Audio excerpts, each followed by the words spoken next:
Assalamualaikum warahmatullahi wabarakatuh. Baik, sekarang giliran saya yang akan menyampaikan materi di kuliah pemrograman berorientasi objek. Perkenalkan, saya Hakim. Di video kali ini saya akan menyampaikan materi tentang desain pattern. Baik, sebelumnya teman-teman sudah mendapatkan materi tentang dasar-dasar prinsip pemrograman berorientasi objek. Ada encapsulation, abstraction, inheritance, polymorphism, dan composition. Saya harapkan teman-teman sudah memahami betul konsep-konsep tersebut, karena konsep ini sebagai dasar ya dalam pembuatan aplikasi berorientasi objek. Dengan konsep ini sebenarnya teman-teman sudah bisa mulai untuk membuat aplikasi berorientasi objek. Di dalam pembuatan aplikasi yang namanya aplikasi itu setelah selesai dibuat, itu kedepannya pasti akan mengalami perubahan. Kalau sudah kita buat dan kemudian kita distribusikan digunakan oleh pengguna, biasanya akan terjadi perubahan sebagaimana yang disampaikan oleh atau dikatakan oleh Eric Freeman di dalam buku Head First Design Pattern. Dikatakan bahwa seiring berjalannya waktu, sebuah aplikasi pasti akan berkembang dan berubah. Jika tidak demikian, maka aplikasi tersebut akan mati. Ya. Jadi perubahan di dalam aplikasi ini menjadi suatu keniscayaan. Maka dari itu kita di dalam membuat aplikasi itu harus memikirkan bagaimana aplikasi kita itu mudah untuk dikembangkan dan mudah untuk di maintenance. Dengan kata lain, aplikasi kita harus extensible dan maintainable. Dua ini, jadi mudah untuk dapat diperluas dan dapat dipelihara dengan baik, dengan mudah, dapat di-maintain dengan baik. Nah, untuk membuat aplikasi yang extensible dan maintainable, maka pemahaman tentang konsep dasar pemrograman berorientasi objek saja itu tidak cukup.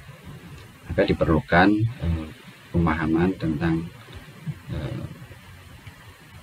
pemahaman lain selain konsep dasar pemrograman berorientasi objek. Nah, apa itu?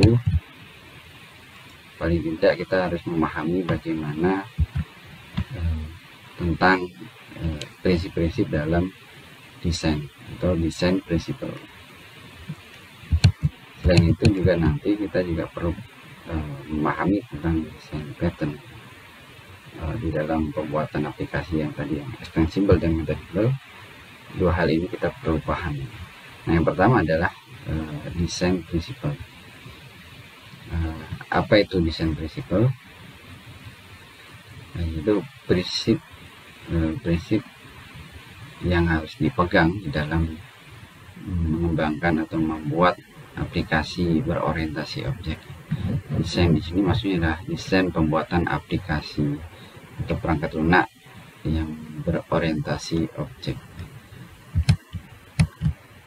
Yang pertama, di dalam membuat aplikasi berorientasi objek, yang pertama harus kita lakukan adalah mengidentifikasi semua aspek di dalam aplikasi kita, mana bagian yang bervariasi atau yang sering terjadi perubahan.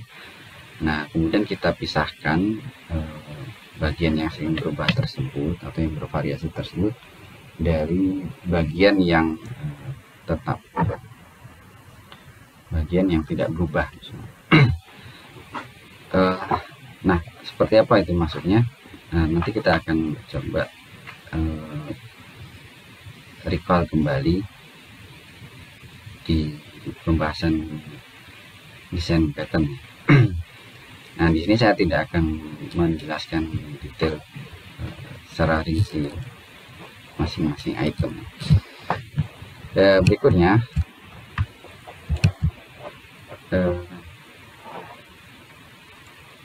prinsip yang berikutnya yaitu membuat program dengan interface, bukan dengan implementasi. Maksudnya apa? Di dalam kita membuat atau membuat hubungan objek di dalam kelas, ya, maksudnya itu lebih baik kita menggunakan interface daripada implementasinya. Artinya lebih baik kita mendeklarasikan interface-nya daripada implementasinya. Ya, nanti untuk lebih jelasnya juga nanti akan kita perjelas di pembahasan berikutnya. Kemudian lebih baik menggunakan hubungan composition daripada inheritance. Hubungan composition kan hubungan hash, jadi suatu kelas mempunyai objek, daripada menggunakan inheritance. Nah, ini juga nanti kita akan maksudnya seperti apa nanti akan kita perjelas di contoh kasus berikutnya. Berikutnya minimalkan akses ke dalam kelas dan juga anggota kelasnya. Anggota kelas di sini adalah atribut dan metode. Jadi kita sebenarnya apa yang ada di dalam kelas itu kita jaga, ya, kita maksudnya kita berikan akses yang minimal ke keluar kelas, ya. Ini bagian dari konsep encapsulation, ya. Jadi kita bisa mengatur lah kelas apa-apa yang bisa diakses di luar kelas, apa-apa yang tidak boleh diakses di luar kelas, ya. Kita bisa menggunakan metode akses modifier, ya, akses modifier untuk meminimalisir akses di dalam kelas. Nah, ini untuk menyembunyikan detail apa yang ada di dalam kelas. Nah, berikutnya mengenkapsulasi apa-apa yang bervariasi. Ya, nanti ini juga detailnya di pembahasan berikutnya, ya. Berikutnya software entities seperti kelas, modul, dan function ini harus terbuka untuk diperluas, tetapi tertutup untuk dimodifikasi. Maksudnya ya, kita meminimalisir untuk memodifikasi kelasnya, tapi kita memberikan keleluasaan bagaimana untuk memperluas, tadi menutup kemungkinan untuk memodifikasi, tapi memberikan fleksibilitas untuk mengembangkan kelas ataupun fungsi atau metode.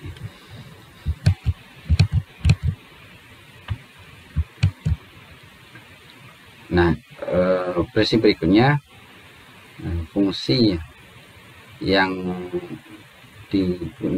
menggunakan referensi di kelas dasar harus mampu menggunakan objek dari turunan subkelas tanpa mengetahuinya. Ya, ini nanti kaitannya dengan interface juga, ya, pemakaian interface juga. Berikutnya depend on abstraction, do not depend on concrete class. Ini suatu kelas itu lebih baik bergantung kepada abstraksi ya, abstraksi kelas abstrak ya. Atau ya bisa juga tadi interface daripada concrete class. Concrete class ini implementasi dari abstrak kelas ya. Abstrak kelas ini kan bisa abstrak kelas ataupun interface ya. Intinya yang memiliki metode abstrak. Nah, kenapa demikian? Nanti karena kalau kita sebenarnya kalau suatu kelas itu bergantung pada concrete kelasnya, untuk mengubah untuk memodifikasi maksudnya jika terjadi perubahan di kelas yang ada di dalam satu objek tadi, nanti akan menjadi lebih fleksibel kalau kita menggunakan abstraksinya. Baik, ini beberapa desain prinsipal ya, yang harus kita pegang di dalam pembuatan aplikasi. Nah, nanti secara detail kita akan recall di pembahasan desain pattern ya. Nanti ketika kita menemukan masalah dan solusinya itu adalah dengan mengapply salah satu prinsip desain.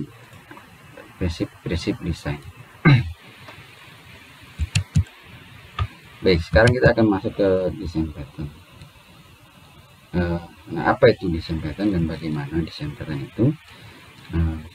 Sebelum lebih lanjut, saya akan membuat suatu ilustrasi ya, menyampaikan ilustrasi. Kita mulai dari permasalahan berikut. Nah, di sini ada contoh ya.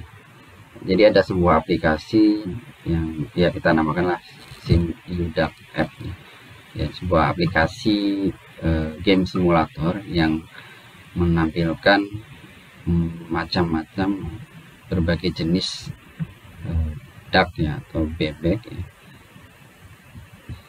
Jadi bebek ini memiliki berbagai macam jenis atau variasi. Nah, di sini diberikan kelas dasarnya. Ada kelas dasarnya.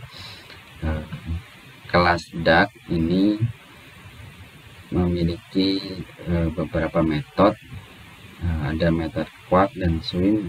Ini metode yang diimplementasikan di dalam kelas duck ya. Kemudian display ini adalah abstract method yang nantinya harus diimplementasikan di subkelasnya. Sedangkan subkelasnya ini banyak sekali ya. Nah, contohnya ini ada dua ya, mallard duck dan redhead duck. Nah, masing-masing subkelas ini mengimplementasikan metode display. Nah, nanti di sini banyak kelas.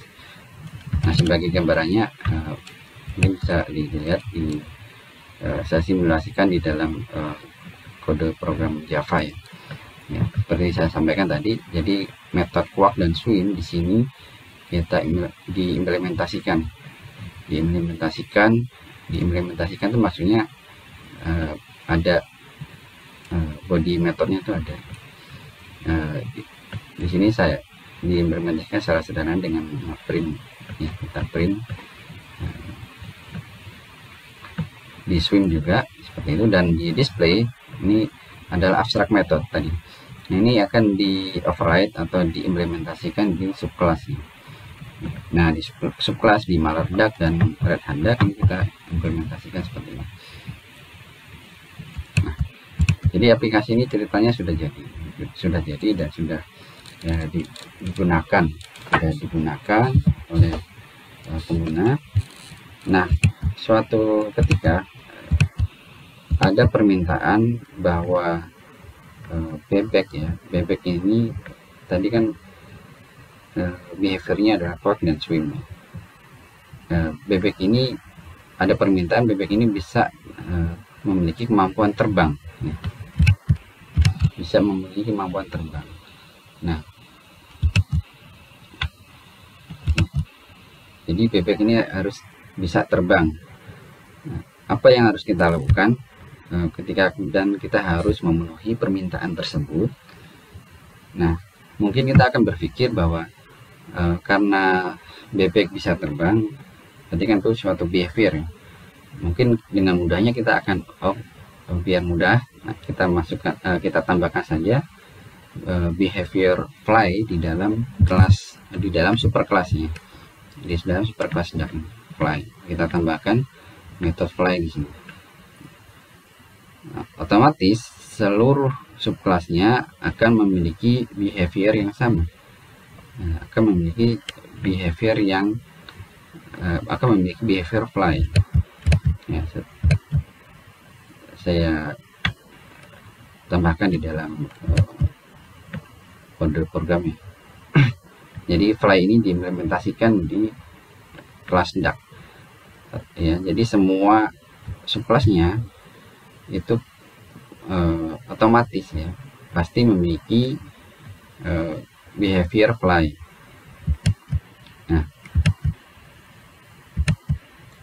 Nah, kemudian ada permintaan lainnya bahwa harus ada atau ditambahkan juga jenis bebek lainnya ya. Ini jenis bebek karet, rubber duck, atau gampangnya tuh bebek-bebekan ya. Bebek-bebekan biasanya itu warna kuning gitu.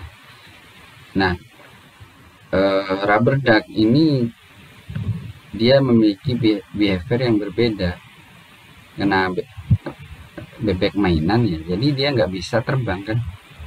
Secara ini nggak bisa terbang. Jadi method fly yang diimplementasikan di duck, di kelas duck ini kan juga harusnya rubber duck ini juga memiliki behavior yang sama. Nah, di sini juga metode quark itu diimplementasikan ulang di rubber duck atau di override ya. Dan karena quark ini kan istilahnya bebek berbunyi quark gitu ya. Sedangkan rubber duck tuh bunyinya kan nggak quark, tapi mungkin kalau dipencet itu cheat gitu ya, cheat.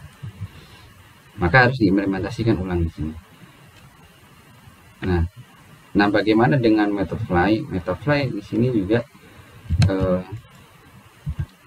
harusnya diimplementasikan ulang karena rubber duck ini dia tidak bisa terbang. Nah, bagaimana mengimplementasikannya? Ya di sini ya kita implementasikan, terus di body methodnya mungkin tidak kita tambahkan kode program ya, mungkin tidak melakukan apa-apa karena tidak melakukan apa-apa.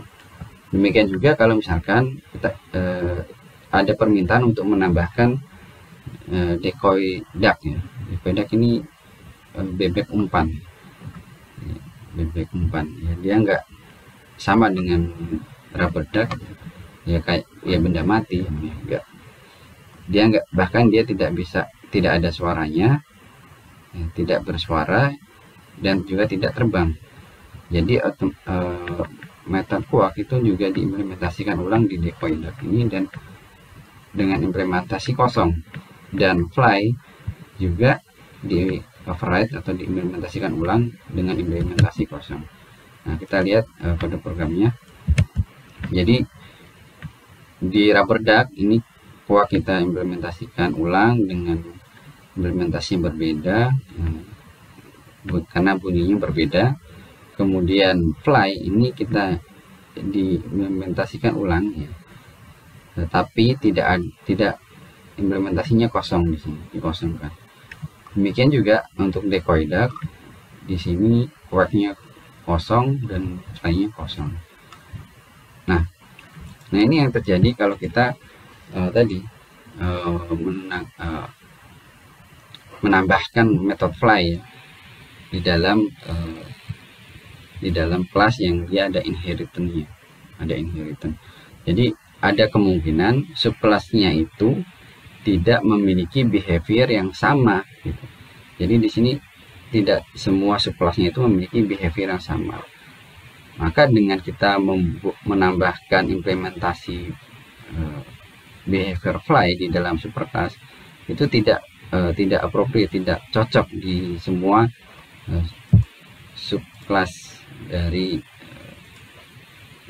tidak cocok di semua subclassnya. Maka dari itu dengan kita menambahkan ini tadi method fly itu ya akan terjadi masalah di sini. Masalahnya apa? Ya, di sini kodenya jadi nggak kepake gitu method fly. Ada yang nggak memakai metode fly tadi. Nah, terus bagaimana?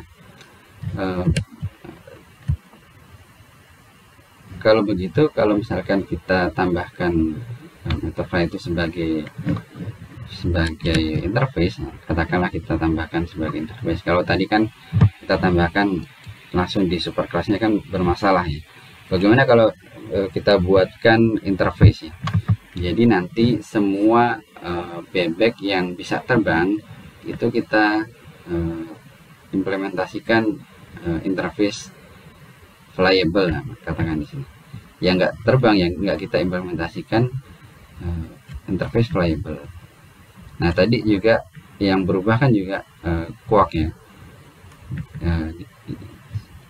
Kita buatkan interface quarkable, dimana yang mengimplementasikan adalah semua bebek yang dapat mengeluarkan suara. Yang tidak dapat mengeluarkan suara seperti decoy duck tadi ya tidak harus mengimplementasikan.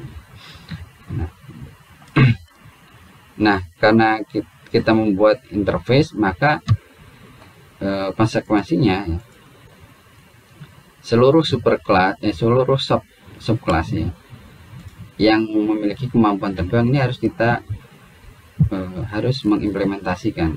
Berarti gambarannya ya kita harus seperti di kode ini ya.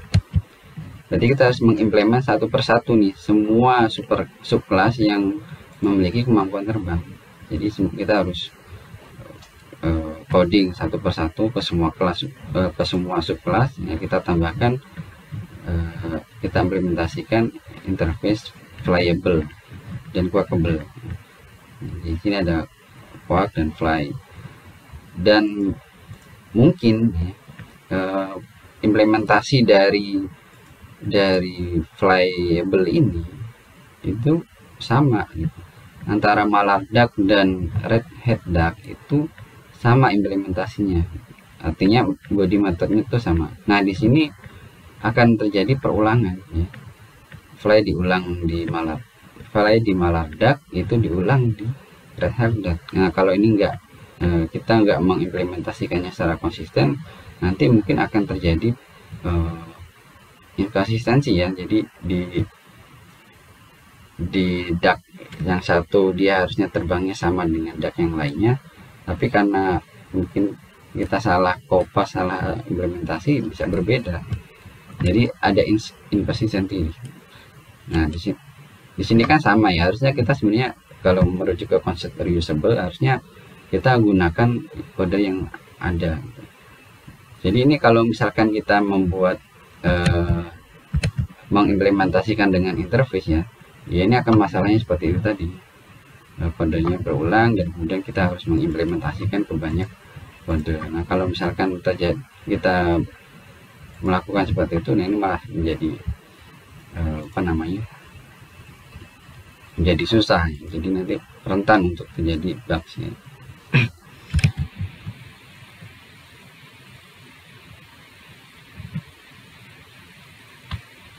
Nah ini implementasi di rubber duck.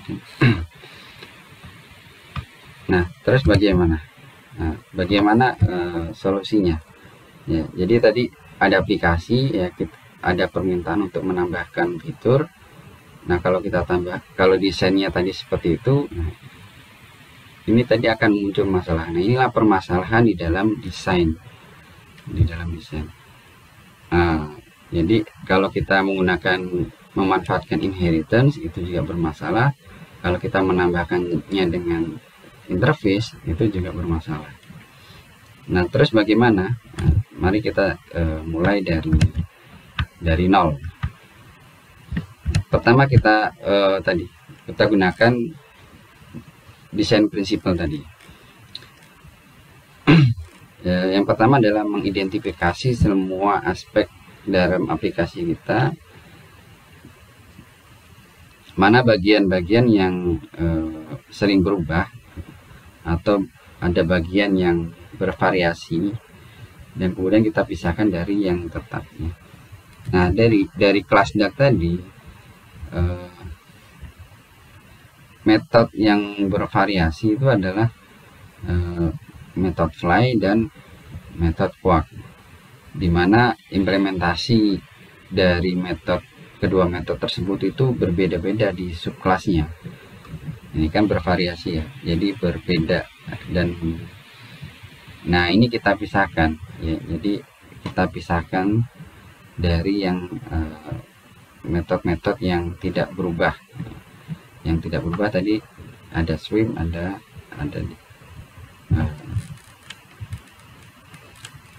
display. Kalau display tadi abstraknya. Nah, jadi ini kita pisahkan. Selanjutnya, setelah kita pisahkan, jadi kita pisahkan ke dalam sebagai behavior tersendiri ya, karena metode fly tadi adalah behavior ya, kita pisahkan dengan nama flying behavior, atau secara umum adalah duck behavior. Yang duck behavior itu di dalamnya ada flying dan quacking. Nah, selanjutnya kita ke konsep berikutnya, ke desain prinsip berikutnya, yaitu tadi program to an interface, not an implementation. Nah, kemudian kita buat interface dari behavior tadi. Karena behavior ini adalah interface, maka kita buatkan kelas implementasinya. Itu kita buat kelas implementasi. Di sini ada fly with wings dan fly no way. Tadi kan untuk mengakomodir bebek yang bisa terbang dengan sayap dan bebek yang tidak bisa terbang.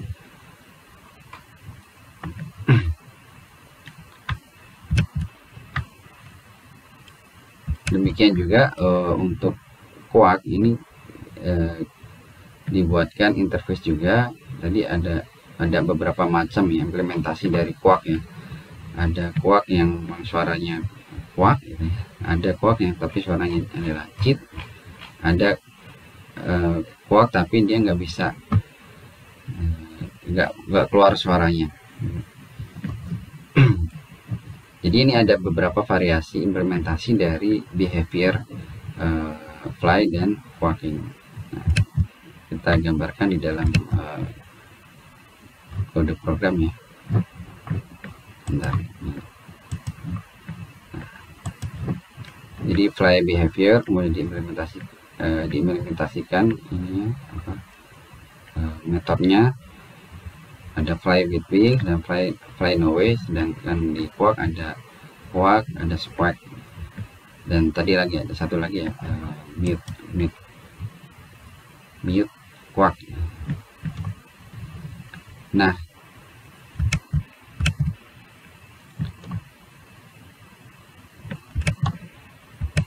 berikutnya next,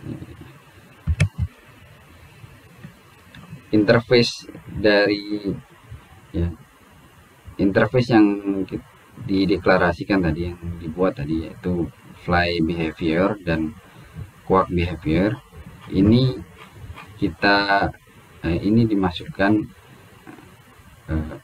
jadi di dalam kelas DAG, dimasukkan ke dalam kelas DAG dengan hubungan komposisi ya. Di sini kelas DAG mempunyai objek fly behavior dan quark behavior. Nah, di sini dideklarasikan sebagai atribut di kelas abstrak DAG. Nah, kemudian di metode kelas DAG ini kita implementasikan metode fly dan quark ya, dengan perform quark dan perform fly. Nah, di mana perform quark dan perform quay ini mengeksekusi metode dari objek fly behavior. Untuk fly perform fly itu mengeksekusi metode fly behavior dot fly, sedangkan di perform quark mengeksekusi metode quark. Nah, seperti ini. Jadi di dalam perform quark dia menggunakan atau mengeksekusi metode quark, mengeksekusi objek quark behavior, kemudian mengeksekusi atau menggunakan objek quark behavior, kemudian mengeksekusi metode quark. Demikian juga di perform fly, di dalam body metodenya itu menggunakan fly behavior, kemudian mengeksekusi metode fly. Nah, seperti ini.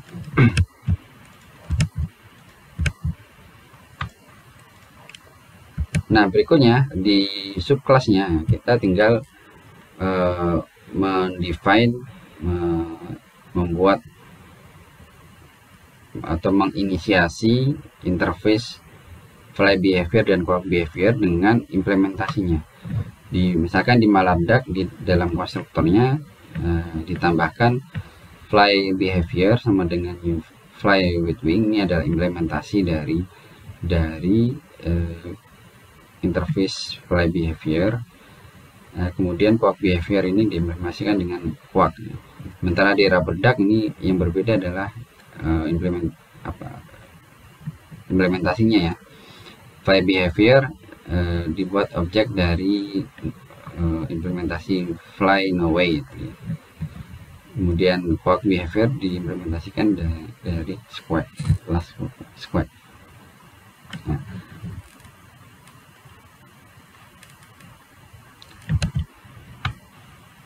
Nah, selanjutnya kita akan mencoba mendemokan. Berarti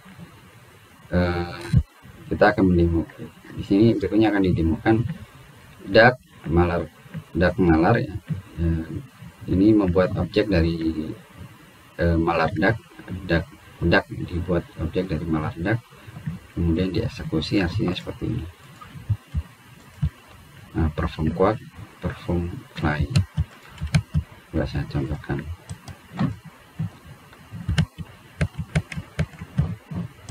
Nah, jadi ini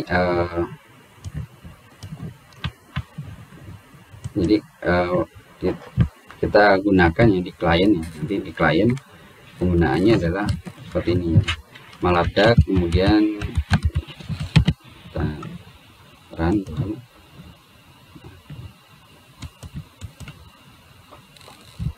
Nah, ini hasilnya. Jadi perform fly ini dia menampilkan I'm flying. I'm flying tadi adalah apa? Diimplementasikan di dalam di sini perform fly. Perform fly dia mengeksekusi metode fly, di mana fly ini adalah diimplementasikan di fly with wing tadi ya. Fly with wing diimplementasikan. Nah, di Malardak tadi kan dia didefinisikan di sini nih, fly wings. Fly behavior sama dengan new fly behavior. Berarti objek interface fly ini dia memiliki implementasi fly with wings, di mana metode fly-nya adalah mencetak kata I am flying. Jadi ketika sudah dijalankan, maka hasilnya seperti ini. Nah,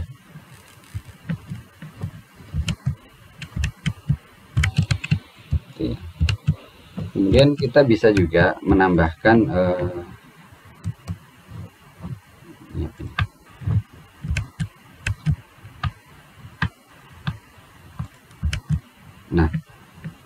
sebelum ini ya, kita juga bisa menambahkan metode setter ya, setter di dalam kelas duck kelas Duck kita bisa menambahkan set behavior, set fly behavior. Nah, tujuannya apa? Nanti ketika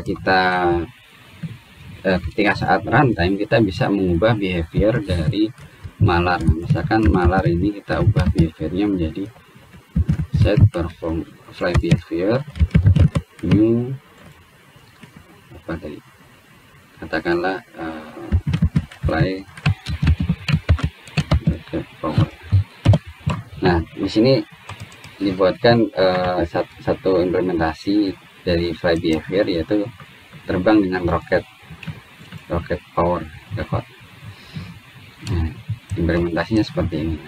Jadi ketika runtime kita bisa mengubah behavior dari fly tadi.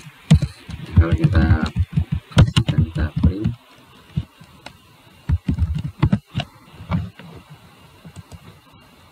nah ini jadi flying, kemudian flying gitu, roket ya. Mungkin kalau malar Duck fly dengan roketnya nggak pas ya.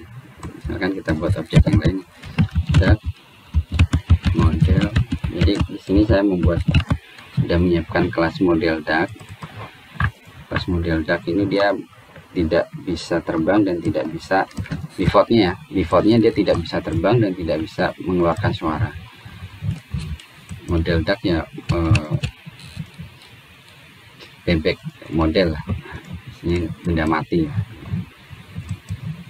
Nah, kita buatkan objeknya, satu model Duck.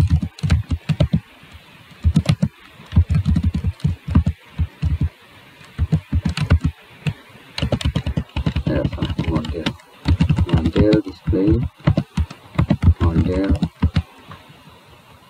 perform fly. Nah, kita coba run. Nah, untuk model Duck icon fly kan. Nah, di sini ketika runtime nanti kita bisa menambahkan behavior tambahan, misalnya model set behavior new tadi apa, fly rocket power. Jadi model Duck itu kita kasih tenaga roket lah, supaya dia bisa terbang. Nah, akhirnya si model Duck ini dia bisa terbang, perform fly. Kita lihat outputnya, I can fly, I'm flying with a rocket. Nah, seperti itu.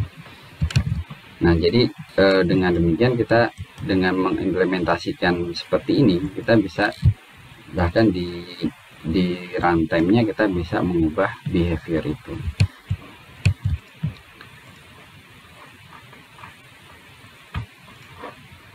Nah, ini gambaran umumnya.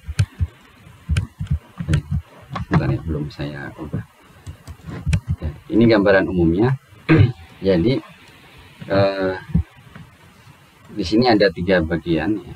Ada kelas Duck dengan kelas utama ya, Duck dengan subkelasnya. Kemudian ada behavior yang implementasinya itu berbeda-beda ya. Ada fly behavior, dia memiliki beberapa implementasi. Kemudian ada quack behavior yang memiliki implementasi. Nah, di sini kita sudah menerapkan konsep encapsulate what varies, mengenkapsulasi bagian-bagian yang bervariasi. Di sini kan tadi yang bervariasi apa? Behavior dari fly. Ada dia bisa terbang dengan sayap, ada dia tidak bisa terbang. Kemudian quack-nya itu ada yang berbunyi quack, ada yang berbunyi squawk, kemudian ada yang mute yang tidak bisa berbunyi. Nah, ini kan implementasinya berbeda-beda. Behavior dari subkelasnya kan berbeda-beda. Nah, ini kita tadi kan kita pisahkan,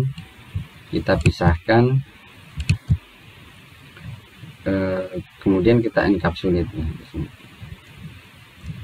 Nah, di sini juga menerapkan design program to an interface, not implementation. Nah, di sini tadi kita di dalam kelas Duck ini kita menggunakan interface dari jadi tidak menggunakan tidak menggunakan implementasinya. Di kelas DAC kan kita menggunakan fly behavior, interface fly behavior ya.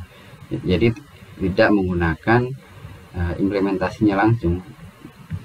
Ya harusnya kalau seperti ini misalkan, kalau interface kan dia tidak bisa langsung digunakan. Nah nanti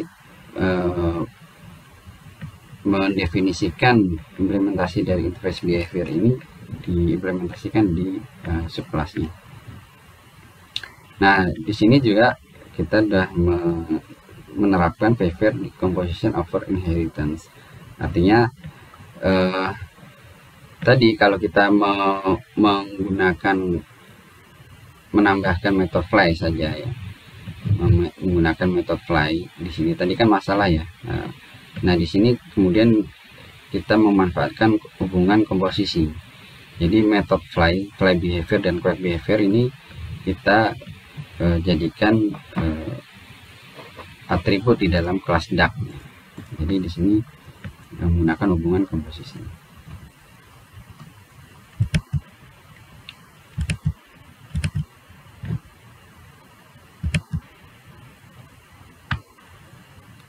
Nah ini, apa yang kita lakukan tadi, yang kita ubah tadi, kita sebenarnya sudah menerapkan strategi pattern yang merupakan salah satu jenis desain pattern. Jadi secara tidak langsung tadi dengan kita menerapkan prinsip-prinsip desain, secara tidak langsung kita sudah menerapkan salah satu desain pattern, yaitu ada strategi pattern. Jadi ketika ada case yang seperti tadi, di mana ada satu metode tadi, ada satu metode yang kemudian dia berubah-ubah atau bukan berubah-ubah, ada banyak implementasi di subkelasnya, maka desain pattern yang tepat untuk diterapkan adalah strategi pattern. Nah nanti kita akan bahas tentang strategi pattern. Nah dari sini sebenarnya kita sudah bisa tahu ya bagaimana mudahnya kalau kita bisa menguasai desain pattern. Jadi kita bisa dengan mudah menerapkan atau membuat hubungan, menyusun kelas-kelas ya, dan menerapkan hubungannya. Nah jadi desain pattern, dari sini kita bisa membuat definisi. Jadi desain pattern adalah solusi khusus dari permasalahan, jadi permasalahan yang sering terjadi di dalam software design. Nah masing-masing dari desain pattern ini nanti ya seperti sebuah template ya, template pola ya, yang kita bisa mengcustomize untuk menyelesaikan masalah tertentu di dalam desain, di dalam kode program kita. Nah di sini jadi ada desain software, kemudian ketika kita mendesain suatu software nanti akan ada masalah, ada masalah. Nah masalah ini bisa kita selesaikan dengan solusi yang sudah didefinisikan, tentang problem tersebut ya. Nah solusi yang sudah didefinisikan ini kita sebut dengan desain pattern.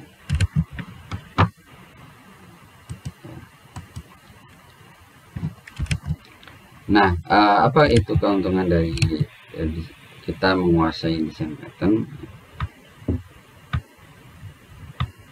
Yang pertama, desain perangkat lunak kita ya bisa menjadi lebih baik tadi ya, bisa mengakomodir perubahan. Jika ada perubahan kita bisa dengan mudah mengubahnya tanpa mempengaruhi kode program yang lainnya. Ya tadi misalkan ya, terjadi, misalkan ada permintaan untuk bahwa bebek tadi bisa terbang, misalkan. Nah, memang ya di awal kita udah memikirkan bagaimana nanti kemungkinannya. Nah, ketika misalkan terjadi perubahan bahwa bebek itu ada yang bisa terbang, ada yang tidak bisa terbang, nanti kita bisa menambahkan implementasi behavior fly tadi tanpa mengubah kode yang lainnya. Ya mengubah tapi tidak signifikan lah, tidak mengubah kelas banyak kelas gitu. Kemudian perangkat lunak yang kita kembangkan jadi mudah di maintain ya, tadi karena udah mengikuti pola tertentu ya. Jadi ketika tadi mungkin ada perubahan atau ada mungkin bahkan kalau ada bug itu juga kita bisa menelusurinya dengan mudah karena udah tahu ini polanya apa, seperti apa. Nah, di samping itu juga memudahkan komunikasi dengan tim pengembang. Jadi misalkan kalau kita ngomong sama partner kita di dalam pengembangan software, misalkan ketika ada permasalahan ini ya tinggal kita sebut aja, oh ini pakai saja desain strategi pattern, pakai aja singleton, pakai aja misalkan observer gitu. Jadi di sini untuk memudahkan komunikasi dengan tim pengembang. Nah, desain pattern itu ada beberapa, ada banyak sebenarnya, tapi secara umum di sini dibagi ke dalam 3. Yang pertama desain pattern yang berkaitan dengan pembuatan objek ya, atau creational pattern.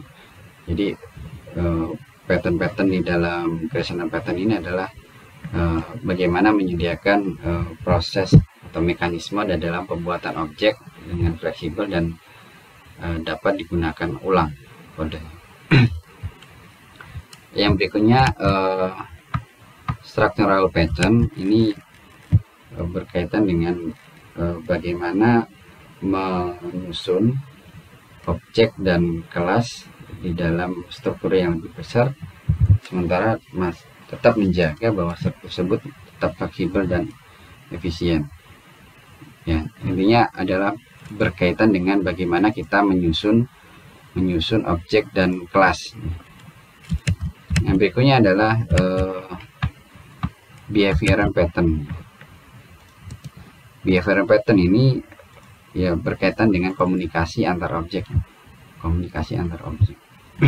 Jadi pattern-pattern yang berkaitan dengan komunikasi antar objek.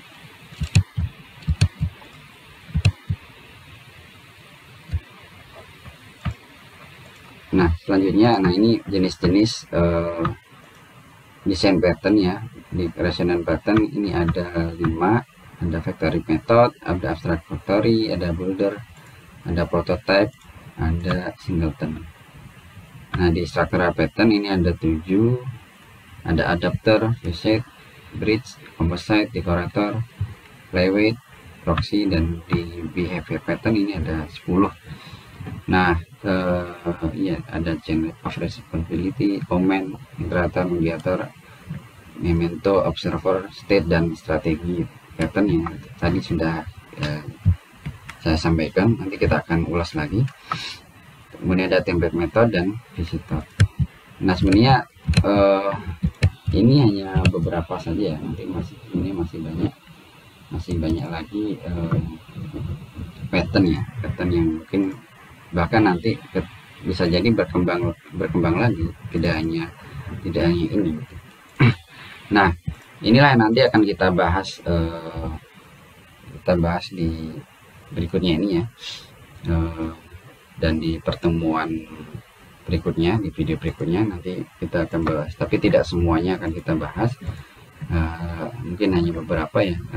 Nanti di pertemuan berikutnya kita akan membahas factory method, kemudian decorator, observer, dan singleton ya. Jadi nggak semua akan kita bahas. Ini nanti mungkin dari 5 yang kita bahas, mungkin nanti teman-teman udah bisa mendapatkan gambaran bagaimana itu desain pattern, sehingga untuk yang lainnya nanti teman-teman bisa mempelajari sendiri.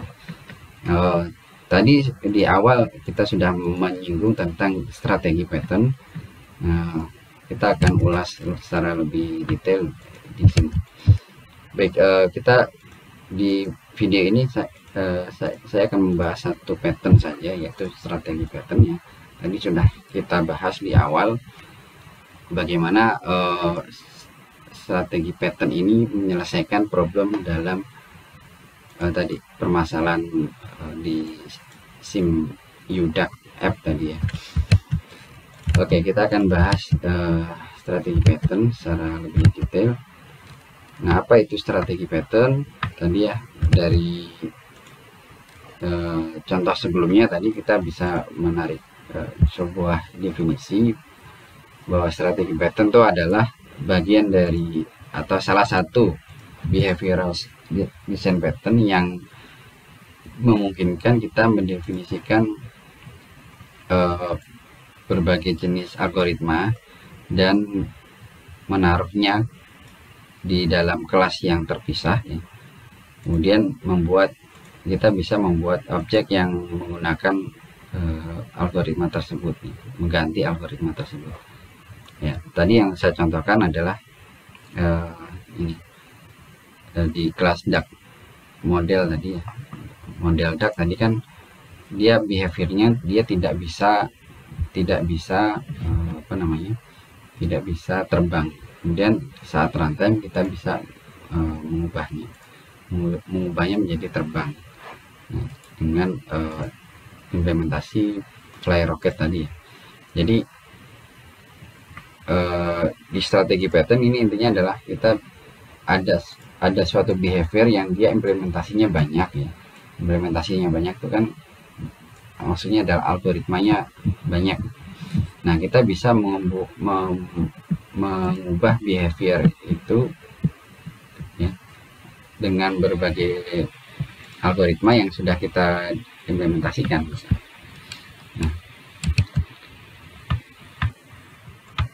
Nah, ini strukturnya. Jadi tadi yang kita buat ya, yang di awal ya, yang sudah dibuat tadi. Jadi ada kelas yang namanya konteks. Konteks ini yang tadi ada kelas DAC ya, abstrak kelas DAC tadi. Di dalam kelas konteks ini ada menggunakan strategi, objek strategi. Nah, strategi ini adalah interface ya, suatu interface yang di dalamnya ada metode abstrak ya, yang nantinya dieksekusi di dalam kelas konteks ya. Jadi metode execute data ini dieksekusi di dalam kelas konteks. Nah, di kelas di metode do something ini mengeksekusi execute ini. Nah, kemudian tadi ya ada strategi ya. Strateginya adalah berupa interface. Interface ini diimplementasikan di kelas concrete strategi. Nah, nanti implementasi metode execute ini di kelas concrete-nya. Nah, di dalam klien, nanti kita bisa mengimplementasikan atau mengubah ya. Di sini nanti di kliennya kita bisa mengubah saat penggunaan ya. Contohnya di sini ada set strategi. Nah, kita bisa menambahkan atau men-set ulang strategi saat runtime. Jadi di dalam konteks ini ada set strategi.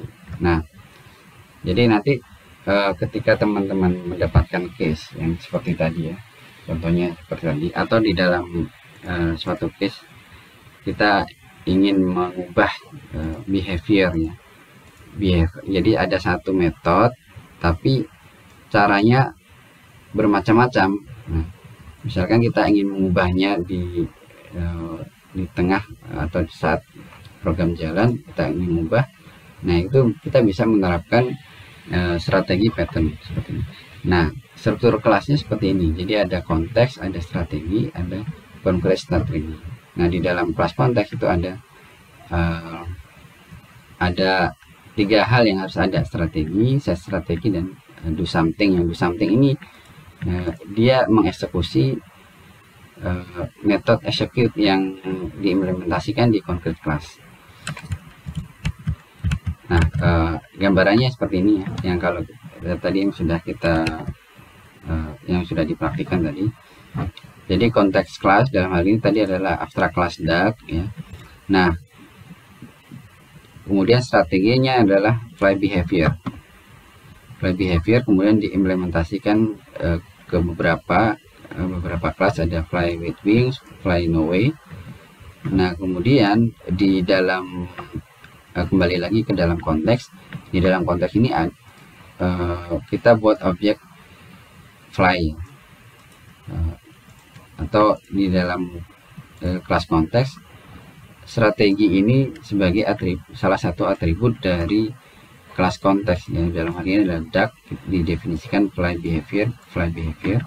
Jadi ada objek fly behavior, dan kemudian fly behavior ini karena tadi ya kelas Duck tadi memiliki behavior fly, kita selanjutnya interface ya. Kita bisa mengeksekusi behavior fly ini di dalam metode fly behavior. Nah, di sini tadi kalau di struktur ini ada do something-nya adalah perform fly. Nah, tadi kan di sini ada do something. Do something-nya itu adalah perform fly, dimana di dalam body method perform fly dia mengeksekusi menggunakan objek fly behavior, kemudian mengeksekusi metode fly. Nah,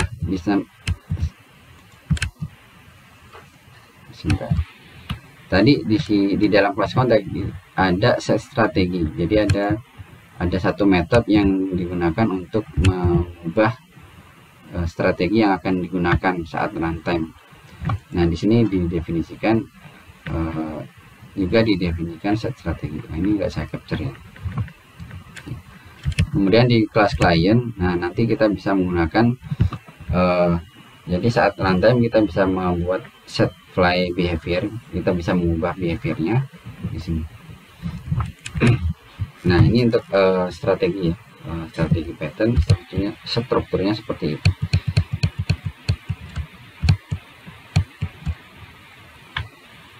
Nah, kapan kita menggunakan strategi pattern? Yang pertama, kita bisa menggunakan strategi pattern ketika kita ingin menggunakan beberapa algoritma yang berbeda di dalam algoritma yang berbeda dari suatu objek, dan kita bisa mengubah algoritma tersebut saat runtime. Nah, tadi contohnya ya, yang dari SimUDuck tadi. Misalkan tadi model Duck itu yang dia tadinya tidak bisa terbang, kemudian saat runtime kita bisa membuatnya bisa terbang, yaitu dengan membuat set strategi berupa fly rocket power tadi, implementasi fly rocket power. Nah, fly rocket power di sini adalah algoritma merupakan implementasi dari metode fly dengan algoritma tertentu, yaitu fly with rocket power tadi. Nah, ini kita bisa ubah saat runtime. Berikutnya, kapan kita menggunakan strategi pattern ini? Ketika kita mempunyai banyak kelas ya. Ketika kita mempunyai banyak kelas yang sama yang hanya berbeda di satu cara pengeksekusian behavior ya. Contohnya tadi di Duck itu kan banyak kelas ya, banyak subkelas dari banyak jenis bebek tadi. Ada yang kan tadi ditambahkan metode fly. Dari banyak jenis bebek tadi ya, ada beberapa bebek yang tidak bisa terbang. Nah, makanya kalau kita menemukan case seperti ini, case seperti itu, nah kita bisa menggunakan strategi pattern. Berikutnya, kapan kita menggunakan strategi pattern? Ketika kita ingin mengisolate atau mengisolasi bisnis logic dari suatu kelas dari implementasinya, yang mungkin tidak bagi konteksnya, bagi yang menggunakan kelas, bagi konteks kelasnya tadi itu tidak penting. Maksudnya tidak penting untuk mengetahui bagaimana implementasinya. Ya, tadi kan di dalam kelas, ya, di dalam kelas konteks, tadi yang kita contohkan ada abstrak class DAG. Di dalam abstrak class DAG kan kita mendefinisikan interface dari fly behavior. Nah, sedangkan implementasi dari fly behavior itu tidak didefinisikan di kelas tersebut.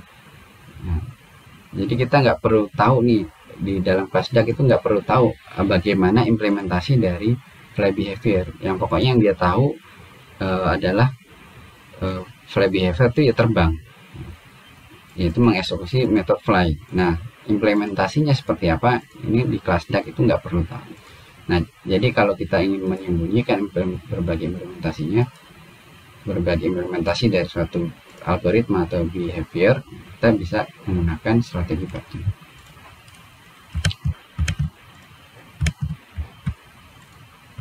Berikutnya, kapan kita menggunakan desain pattern ini?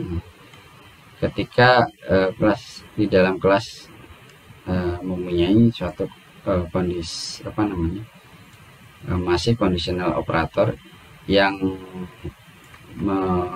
men-switch, ya. Jika ada operator berarti ada conditional, ada suatu logic di mana di situ harus memiliki kemampuan untuk mengubah beberapa variasi dari algoritma yang sama. Ya, intinya pada saat runtime itu bisa mengubah algoritma, ya, mengubah algoritma atau mengubah behavior sesuai dengan algoritma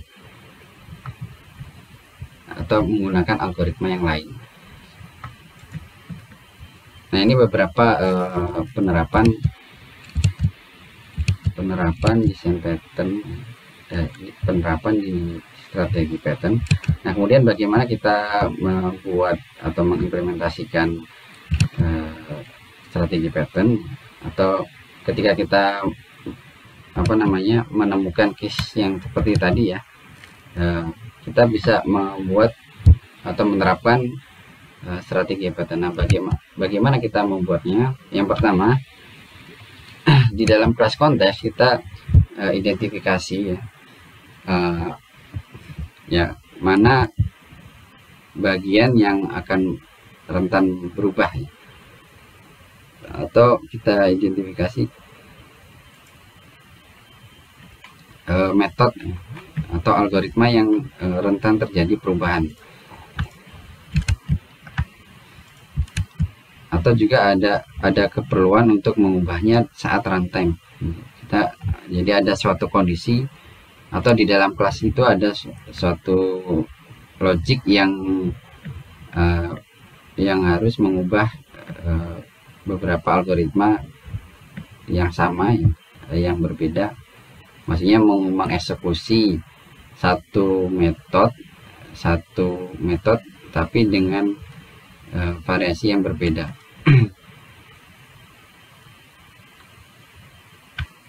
Nah, jadi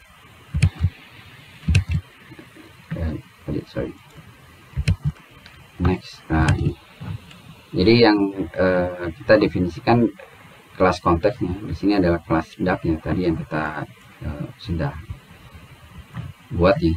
Kelas DAG ini adalah kelas konteksnya. Nah, tadi yang akan berubah itu adalah metode fly. Metode fly di sini adalah metode yang itu banyak variasinya, di subkelasnya itu banyak variasinya. Nah, makanya disinilah yang nanti akan kita modifikasi di sini. Selanjutnya kita membuat interface, ya, membuat atau mendeklarasikan strategi interface yang umum yang nantinya meliputi semua atau bisa diimplementasikan dengan berbagai algoritma.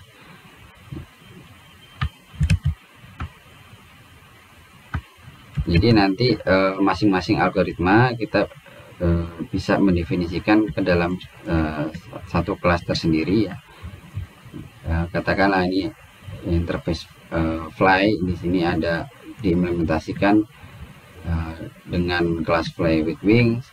Nah, di dalam metode fly ini logiknya nanti berbeda, akan menggunakan algoritma yang berbeda dengan yang implementasi kelas yang lainnya.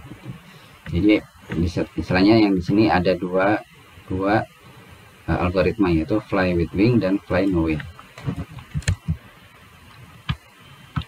Nah, berikutnya setelah kita mendefinisikan interface dan implementasinya, nah di dalam kelas konteks kita tambahkan fly behavior di sini. Kita tambahkan fly behavior sebagai atribut, salah satu atribut di kelas konteks. Kemudian kita buat kelas setternya, ya. Kelas setter dari interface ini nanti yang akan kita call ketika kita hendak mengubah algoritma dari kelas konteks. Kemudian di dalam kelas konteks, ya. Nah, kelas konteks ini dia mengeksekusi atau menggunakan objek strategi, ya.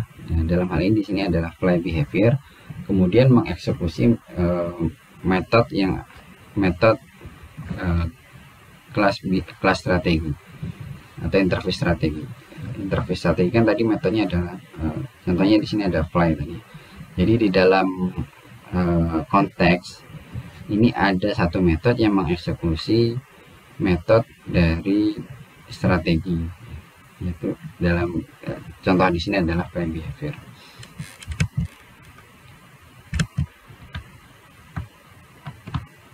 Nah, berikutnya di klien. Nah, di klien ini di klien kita bisa menjalankan metode yang sudah kita definisikan di kelas konteks tadi. Kemudian di klien kita juga mungkin bisa mengubah strategi. Misalkan contohnya tadi adalah metode fly, kita ubah cara untuk terbangnya itu dengan menggunakan roket di sini tadi. Jadi nanti di kelas kliennya itu ada tadi, ya, masih conditional operator yang dia ada satu operator yang untuk berfungsi mengubah-ubah behavior dari kelas konteks. Nah, itu implementasi dari strategi pattern. Jadi di sini tadi sebenarnya sederhana, ya. Bisa review lagi. Ada kelas jadi ada tiga bagian lah, konteks, kemudian interface strategi, dan implementasi dari strategi dari interface strategi. Jadi hanya ada tiga kelas itu yang harus ada, minimal ada 3 kelas. Nah, kemudian nanti di klien ini penggunanya seperti ini tadi, kita bisa mengubah strateginya. Baik, itu untuk cara pengimplementasiannya. Mungkin agar teman-teman lebih memahami lagi bagaimana strategi pattern itu bekerja, teman-teman bisa nanti, ya, ya menulis ulang kode program yang sudah saya sampaikan tadi. Coba teman-teman beberapa cuplikan kode program tadi yang saya tampilkan itu coba teman-teman tulis ulang ya, supaya bisa merasakan bagaimana manfaat dari strategi pattern ini. Mungkin dari awal ya, dari membuat kelas DAG, kemudian dengan sekelasnya, silakan teman-teman buat tulis ulang ya, supaya nanti teman-teman bisa merasakan bagaimana manfaat dari strategi pattern tadi. Nah, kemudian di sini ada case study ya. Nah, setelah teman-teman mencoba menulis ulang tadi yang sudah saya sampaikan, coba apply ke dalam case study ini. Nah, di sini ada aplikasi untuk menentukan, biasanya ini aplikasi Google Map ya. Jadi aplikasi ini kan membuat ada fitur untuk menentukan rute dari 2 titik lokasi. Misalkan kita mau pergi dari lokasi kita ke lokasi tujuan. Nah, biasanya di situ nanti kita akan dikasih pilihan nih, beberapa alternatif rute untuk moda transportasi yang berbeda. Jadi ada pilihan untuk memilih rute dari sesuai dengan moda transportasi yang kita pilih. Seperti ini. Biasanya di sini ada mobil dan motor, itu nanti berbeda rutenya. Berarti kan di sini ada perbedaan implementasi dari behaviornya sama, menentukan rute dari A ke B, tapi algoritmanya berbeda. Pakai motor kan jelas dia tidak akan melewati jalan tol kan. Nah, berarti kan di sini ada cara yang berbeda dari satu metode ini. Nah, silakan teman-teman buat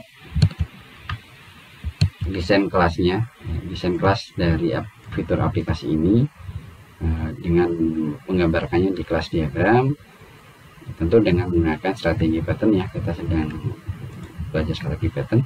Selanjutnya silakan teman-teman implementasikan dengan program Java, bahasa pemrograman Java.